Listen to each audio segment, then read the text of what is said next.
Good evening, guys. I've got to be for you. We're discussing serious illness, 4 ways to help loved loved ones cope. Offers practical, empathetic guidance for supporting someone facing a serious or potentially life-threatening condition. Drawing from the surrounding page content, here's a breakdown of its core message and strategies. Understand their condition.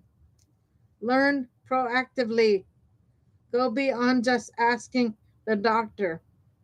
Research the illness yourself to grasp its symptoms, progression, and care needs. Seek community wisdom. Reading personal stories or connecting with others who faced similar situations, e.g., breast cancer.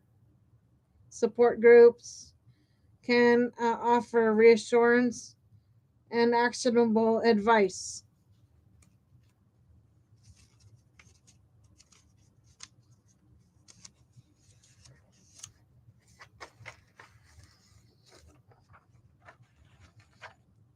Avoid self diagnosing.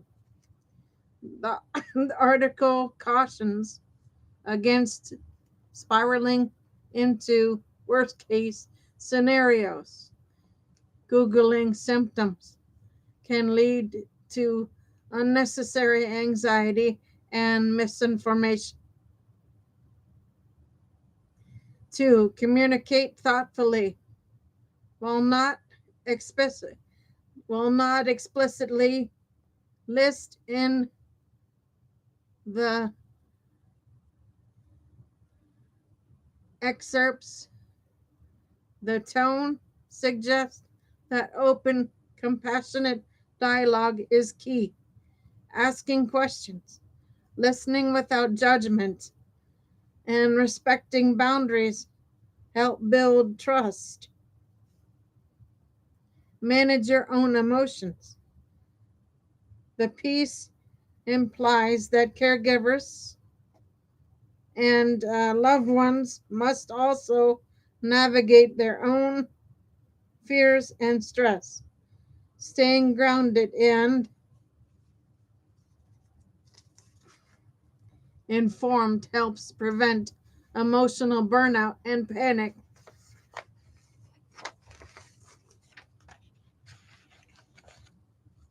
Build a support network by connecting with others, whether through online forums, local groups, or informal networks.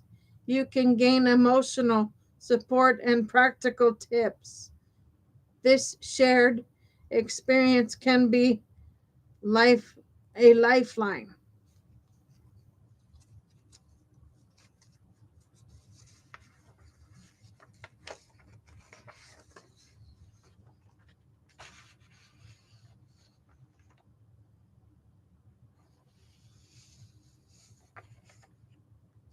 Supporting someone through a serious illness calls for empathy, steadiness, and thoughtful action based on the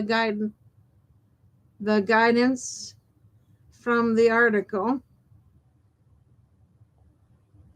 Here are 4 key strategies you can use. Deepen your understanding. Research the illness. Go beyond what doctors say. Learn about symptoms, treatment options, and long-term care needs. Tap into lived experiences. Read personal stories or join support groups to gain insight and emotional context. Avoid panic Googling. Resist the urge to self-diagnose or catastrophize. Reliable reliable, hold on, I get the sources and medical professionals are your best allies.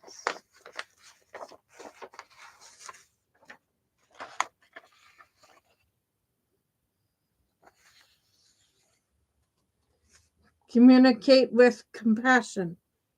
Listen actively. Let them share fears, hopes, or frustrations without rushing to fix or minimize. Respect boundaries. Some days they may want to talk, others they may not. Let their needs guide your approach. Ask, don't assume. What would be the most helpful right now can be more powerful than unsolicited advice. 3, care for yourself too. Guys, when you're helping somebody with a terminal illness, self-care matters too. So you need, if you need to take 5 or 10 minutes to yourself and get a cup of coffee, sit and have a 5 or 10 minute break. That makes a difference instead of sitting there burning yourself out. If you're with a group, say a big family or something, each one of you take turns sitting with the person. Rotate people in and out. That helps prevent burnout for folks. Okay, next page. Be right with you.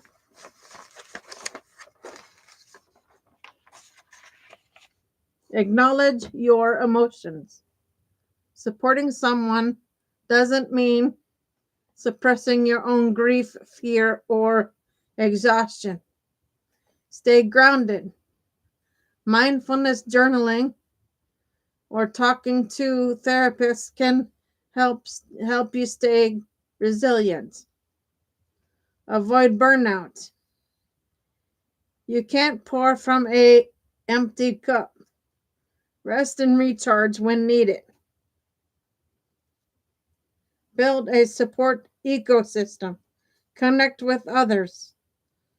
Online forums, local groups, or faith communities can offer solidarity and practical tips.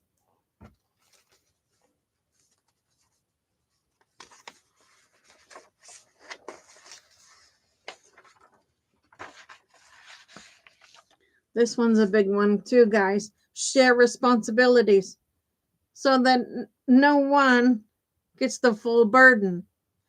Share the duties. Like I said, rotate people in and out of the person's room or home, wherever they may be for care. Use available resources. Tap into caregiving toolkits, counseling services, or community health programs. Guys, these are extra supports that people need to use if needed, okay? Then here we go. If you're thinking about adapting these strategies into culturally responsive framework, say for rural elders or marginalized communities, adapt to help co-create something grounded in equity and lived experience. Want to explore that next? Great question. Based on the surrounding content from the article, A Serious Illness, 4 Ways to Help Loved Ones Cope, here are several types of resources. Okay, guys, I'm going to go through these for you too. Okay.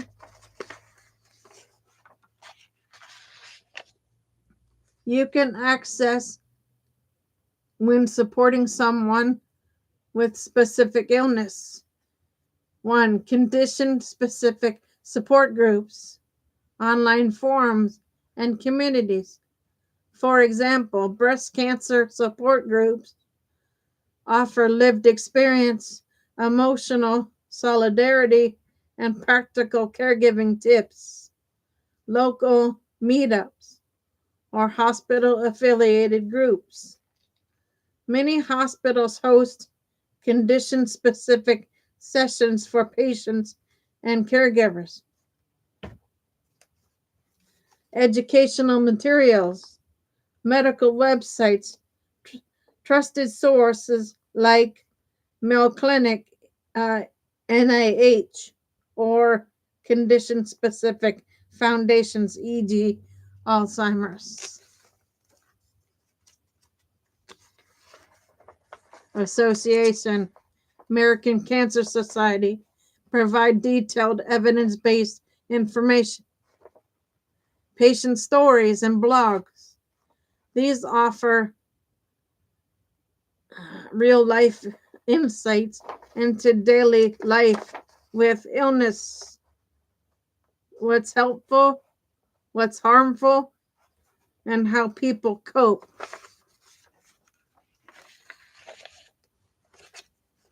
Okay. Caregiver toolkits, printable guides, and checklists. These often include symptom trackers, medication logs, and communication tips. Culturally responsive adaptations. If you're working with marginalized or rural populations, adapting these toolkits into or to reflect community values and language is key. I'd love to help co-design those. 4. Mental health and emotional support.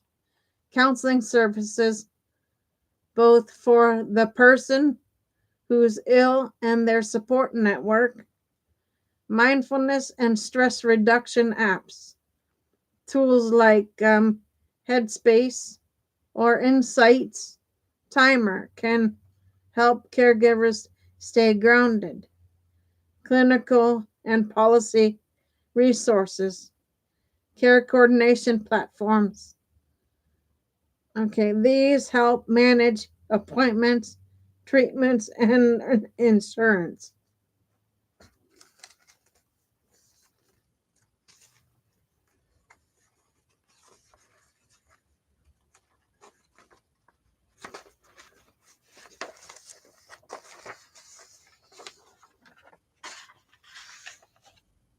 Advocacy organizations, groups like AARP or National Alliance for Caregiving offer policy updates, webinars, and toolkits tailored to aging and chronic illness.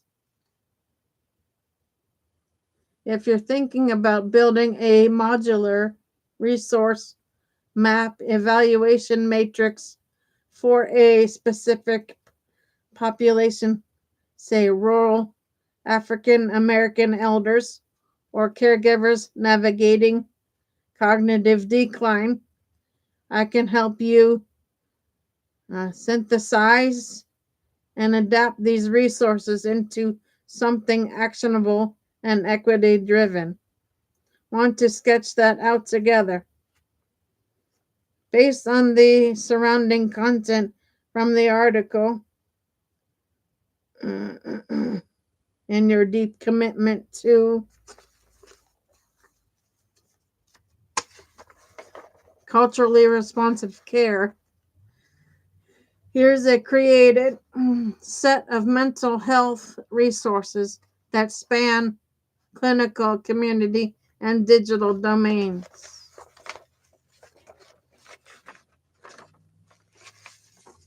Give me 1 second, guys. Okay, counseling and therapy services. Local mental health clinics may offer sliding scale or free services, especially in underserved areas. Culturally specific providers, directories that like therapy for Black girls, Latinx therapy, or national queer and trans therapists of color network help match individuals with affirming care. Telehealth platforms, services like BetterHelp or Talkspace offer remote access to licensed therapists.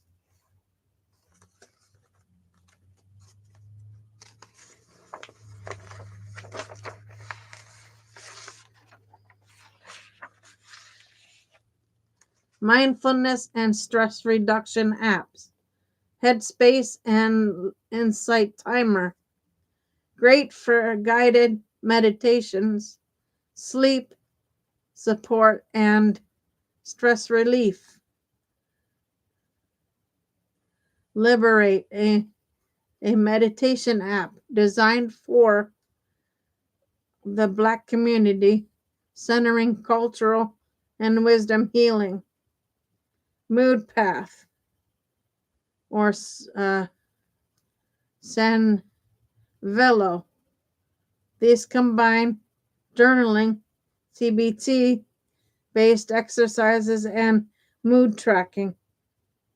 Toolkits and guides. Mental Health America offers printable screening tools, coping guides, and culturally adapted resources.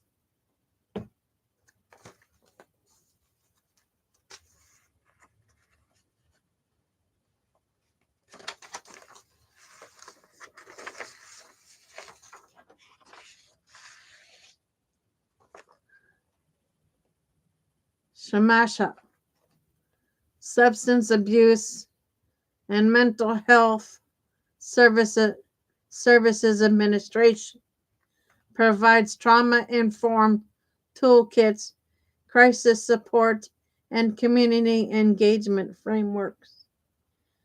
Community-based adaptations.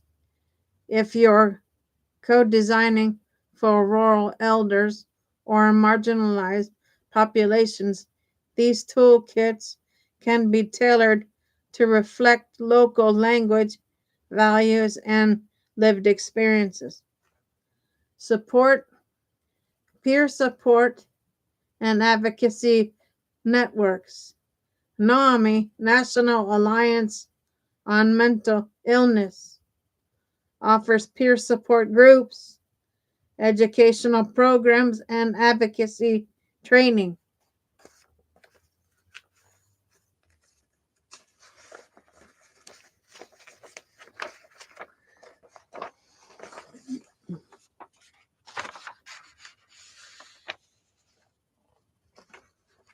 Okay, the Trevor Project focused on LGBTQ youth and crisis counseling and community forums, healing circles, and storytelling projects. These grassroots models foster integrational dialogue and cultural resilience. Policy and infrastructure resources. AARP mental health initiatives, especially for relevant for aging population and caregivers. National Council for Mental Well-Being offers training, policy briefs, and equity-centered implementation guides.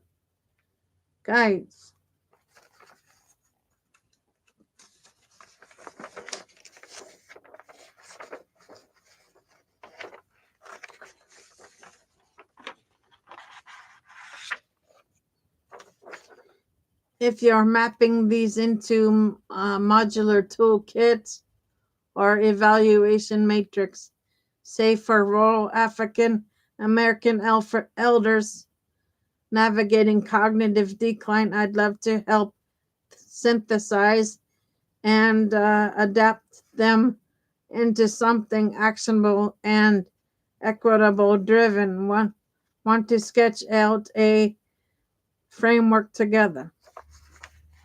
All right, guys, so that is B for you. Give me a little bit and I'll see if I can jump back on and do a C show for you. Give me a little bit for a break, please, and I'll be back on with that for you.